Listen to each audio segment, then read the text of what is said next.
I'm here with Daniel Johnson, who's the portfolio manager of the River Road US Large Cap Value Select strategy. It's a pleasure to catch up with you. There's an awful lot of interesting things I want to talk to you about, but not a lot of time to do so. So I'll dig in if Sure. as quickly as we possibly can.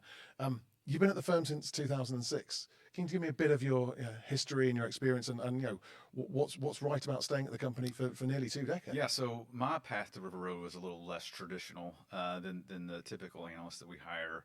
I was a CPA working at PricewaterhouseCoopers, and I never really had any long-term desire to be a partner at PwC. So I had a long-term passion for the equity markets. I happened to be in a town where this new firm had started, River Road Asset Management. And so I dropped everything to try to get a job at River Road. They were hiring for an analyst. I sort of lucked out that they were trying to find somebody with an accounting background, because at that time, no one on the research team had that accounting background. So I dropped everything, applied for the job. I love the fact that it was a small entrepreneurial firm, and got the job at River Road. And so you started off as an analyst. Started off as an analyst, and like all of our analysts today, I came in as a journalist supporting. At that time, we just had two strategies: small cap value and dividend all cap value. So I supported both teams. Did that for a few years, and then I sort of partnered with Matt Moran, who actually partners with me today on the large cap value select portfolio, and Justin Aiken, who today runs the small cap team. And we launched this portfolio called Focused Absolute Value. That was sort of my first crack at running money. And this is a high conviction portfolio selected by the analyst team.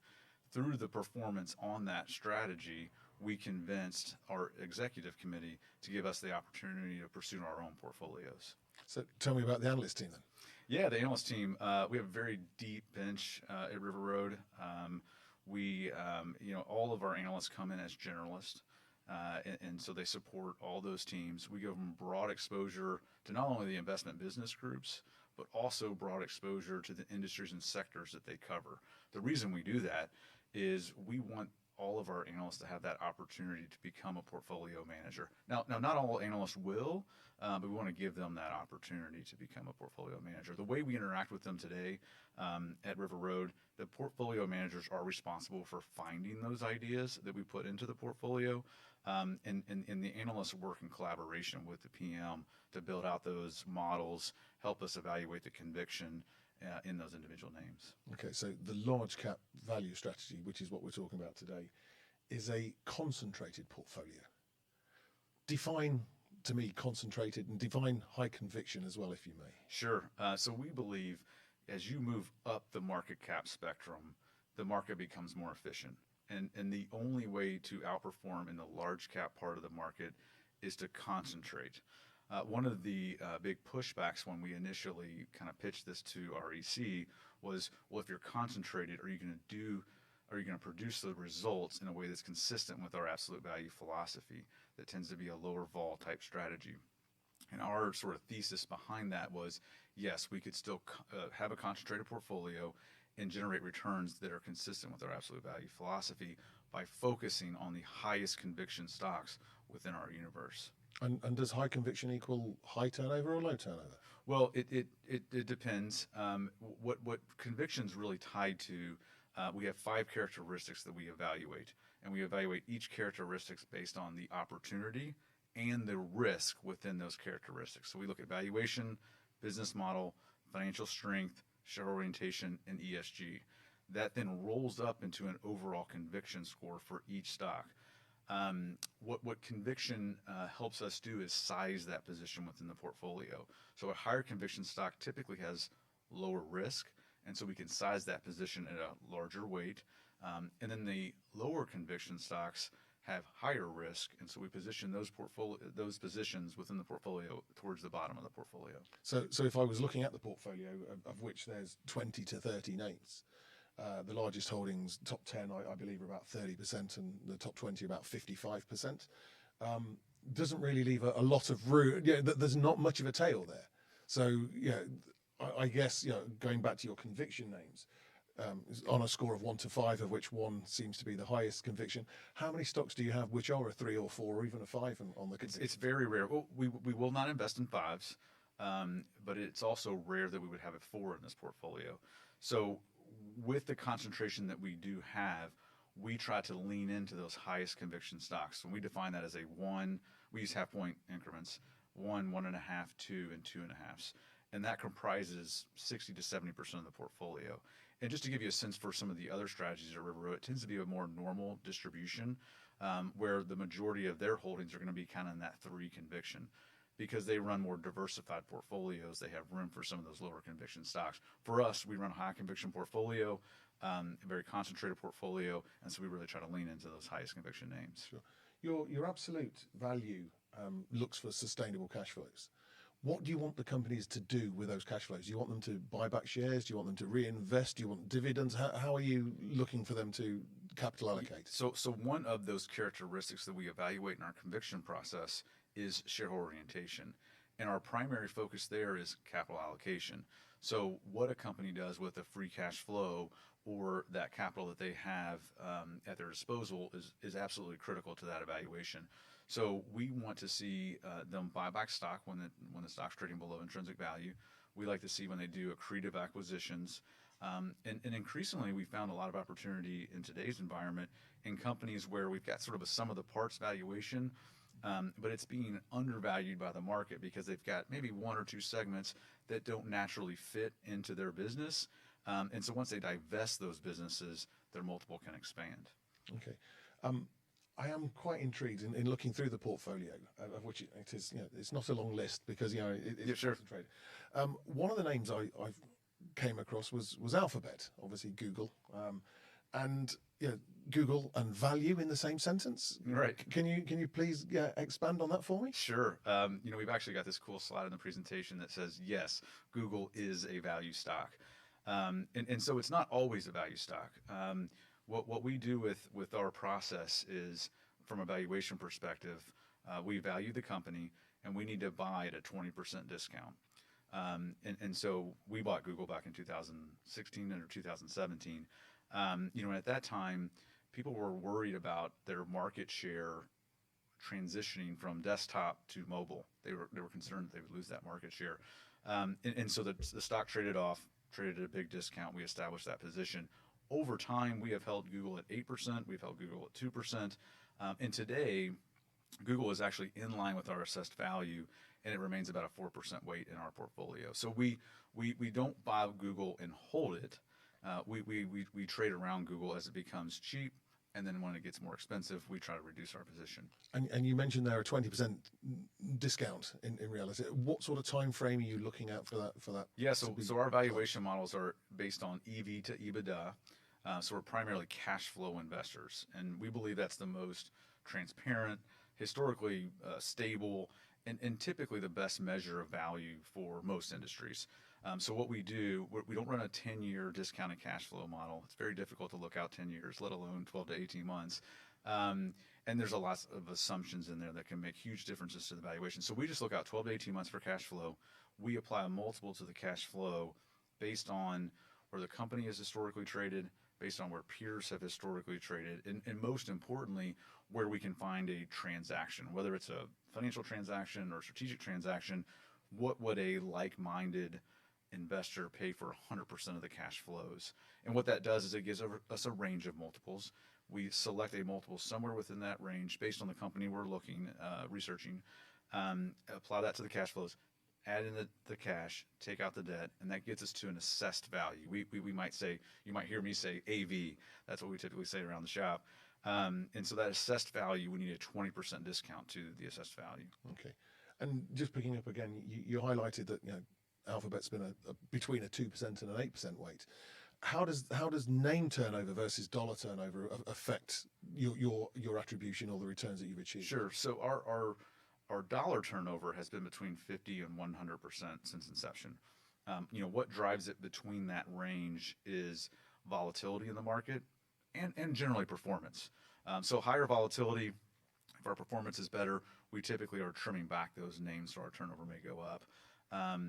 and if there's less volatility, there would be kind of the lower end of that range. We've averaged about 80% turnover, dollar turnover, over the past 3 years. But if you look at our name turnover, it typically is between 20 and 30% below our dollar turnover because we're not exiting those names. We are more trading around those names that we have in the portfolio. So it's typically lower than our dollar turnover. Now, as value manager, you don't looking at the portfolio. It doesn't look or feel like a traditional, typical value portfolio.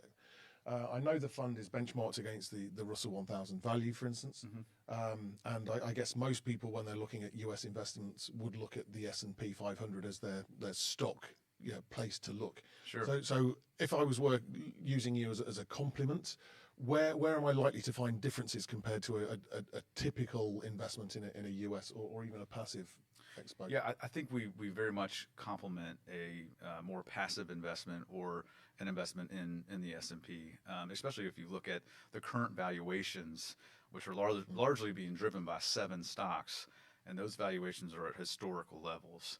And so that relative value between the S&P or maybe a more growth-oriented index and the value index, they're at historic levels. So we think it's a good time, for value. Where we would differ is largely tied to that valuation. Our portfolio, if you look at it compared to the Russell 1000 value, it's trading at least a 1-turn difference between the value and probably like 4 or 5 turns different than the core index, which would be probably 7 or 8 turns lower for the S&P. And you're not afraid to take bets against the Russell 1000 value either. I see you've got zero exposure to information technology, for instance, and you've got a big weight in consumer staples and consumer discretionary stocks. How would they add value to over the medium to longer term, and how have they changed to mean that if I'm investing that I'm going to get that consistent, steady, repeatable, reliable return? One core tenet of our absolute value philosophy is that we build our portfolios one stock at a time, and we ignore the benchmark. We believe that if you want benchmark-like exposure, you're probably better off going passive. And so we ignore the benchmark when we build our portfolios. So you should expect to see large under-overweights and potentially no exposure to certain sectors of the market within this portfolio, because we build the portfolios one stock at a time. And you mentioned IT. Today, we've just not found value in that IT sector, so we have 0% exposure to it. Now, I would say that some of those sector allocations are a little bit misleading because we do own a Global Payments, which is a merchant acquirer. You could argue, and actually a year ago it was classified as an IT company. It's been recently reclassified into financials. We also own Alphabet, which you could also argue would maybe be in that bucket as well. Are there any hard-coded rules with regards to how the portfolio is constructed, minimums and maximums of Sure. like that? We have a maximum of 25% in any one industry. So that's one particular cap that we have in our portfolio. The other cap we have is foreign stocks. So we do cap foreign exposure at 20%. Since inception, we have averaged about 11%. We've never been more than 16, 17% in the portfolio. Of that 11% since inception, about 6% of it is non-North American exposure. So all of the stocks we buy are ADRs or Canadian or North American traded securities. Okay. Because I noticed you've got the Nestle ADR in the portfolio. Sure. So why Nestle and not a homegrown option? No, it's a great observation. With Nestle, we really like they're over-indexed to 3 areas we like: pet food, emerging markets, and coffee. So those make up about 40% of the cash flows, and those are growing faster than the market. And so we like that individual name relative to a Unilever or maybe a Procter & Gamble, I think is a homegrown name that we might be invested in. But if you actually take a step back and look at our overall portfolio, our portfolio has more exposure from a revenue perspective, to U.S.-based companies than the index does, despite having average 11% exposure to those foreign stocks within our portfolio. So obviously, investing in the ADRs or the non-index stocks is going to have some kind of weight into the active share, but building the portfolio from a bottom up, not caring about the index, your active share number is very, very high. Is that done? Is that a throw out, or is that a purposeful decision? You know, that you want to find stocks which everyone else isn't investing in. Absolutely. We pride ourselves on finding those off the beaten path ideas. When we show you our top 25 holdings, which is our entire portfolio, we would hope that you would not recognize the majority of the names in that portfolio. Of course, we're going to have a Berkshire, we're going to have an Alphabet from time to time, but we really pride ourselves on finding ideas off the beaten path. So in addition to that sort of methodology on finding ideas and the concentration that we have in our portfolio, you should expect us to have high active share in this strategy. Okay, very interesting. It's a large cap strategy. How do you define large cap? Sure. So that's again another differentiator I think for us. If you look at some of our peers, they typically focus on those large and mega caps. We really want to take advantage of the full opportunity set that we have. So we define it as all the way down to $3 billion in market cap, and that's consistent with the Russell 1000 value from an opportunity set perspective. And so that's how we define it. Of course, we manage this portfolio in a way that's going to give you large cap exposure. So we pay attention to what our weighted average market cap is in the portfolio to make sure it's consistent with what you would expect out of a large cap strategy. But we want to take full advantage of that opportunity set to find ideas. And how big is the universe, the opportunities? Yeah, a good question. It's about 1,600 stocks that have enough liquidity and are above $3 billion in market cap. You can really boil that down to about 300 or 400 stocks when you apply some additional parameters. So we'll look at a certain 15 times is typically the ceiling for what we would use for valuations. We'll apply sort of a leverage maximum, and that can really narrow that list down to a more manageable universe for us. How exciting is the opportunity at the moment? We think it's exciting. We're always excited because we build these portfolios one stock at a time. It's a highly concentrated portfolio of high conviction stocks. We're always excited about the portfolio that we have. I just think from a sort of a potential inflection point in this sort of growth to value transition that we're in today, that also gets us excited. There's some nice macro factors that would suggest that values potentially at an inflection point. So we welcome that for our portfolio. And again, going back to the investment universe, even at the 300 stocks, for every one you have, you throw 9 away. That's right. Reality. That's right. Is there times when you and Matt disagree? Oh, absolutely. One of the benefits I think we have on our investment team for the select portfolio is that Matt and I came in at about the same time. So he started 6 months after me. We were analysts together, sort of cut our teeth on the absolute value philosophy together. We worked for Small Cap and Dave together. We developed Focus Absolute Value. We've developed this portfolio together. And I bring that up because most of the PM teams at River Road and other firms, they have this sort of hierarchical structure.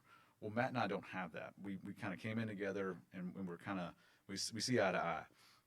And so what that allows us to do is push back on one another. So there is no one at our firm that can do a better job pushing back on one of Matt's ideas than me, and vice versa. So I think that's a very complementary relationship that we have and allows us to manage the risk in our portfolio, which you're running a concentrated portfolio. One of the things you have to do is manage risk. Sure. And how do you manage risk? Well, we do that through a variety of factors. Number one is that conviction system I talked about. And by focusing on those high conviction names, we tend to invest in lower risk positions.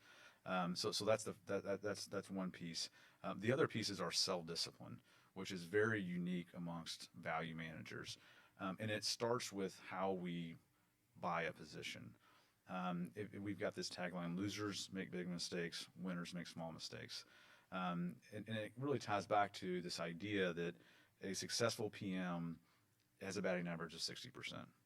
That means that 40% of the time you're wrong, right? So that means that we're in the business of making mistakes, and how you deal with those mistakes is the difference between a winning and losing strategy. And so it really starts with how we build that position, and we establish a target weight on every stock. Once we get to that target weight, we cannot average down on that position. Most value managers think, stock goes from 10 to 5, you need to double up on that position. We cannot do that. We will not throw good money after bad. Really interesting. I think our time's come to an end. Yeah. But I'm sure there are lots and lots of questions that have been asked that I haven't asked. What have I missed that you want to tell our audience today that should give them the reason to investigate further or to buy into the River Road Fund in its own right? Yeah, I think the big takeaways from my perspective are, we're trying to capitalize on this idea of concentrated, high conviction, highly active, to really try to optimize our opportunity set and outperformance over the long term. Brilliant. Thank you very much. Really appreciate your time. Thank you.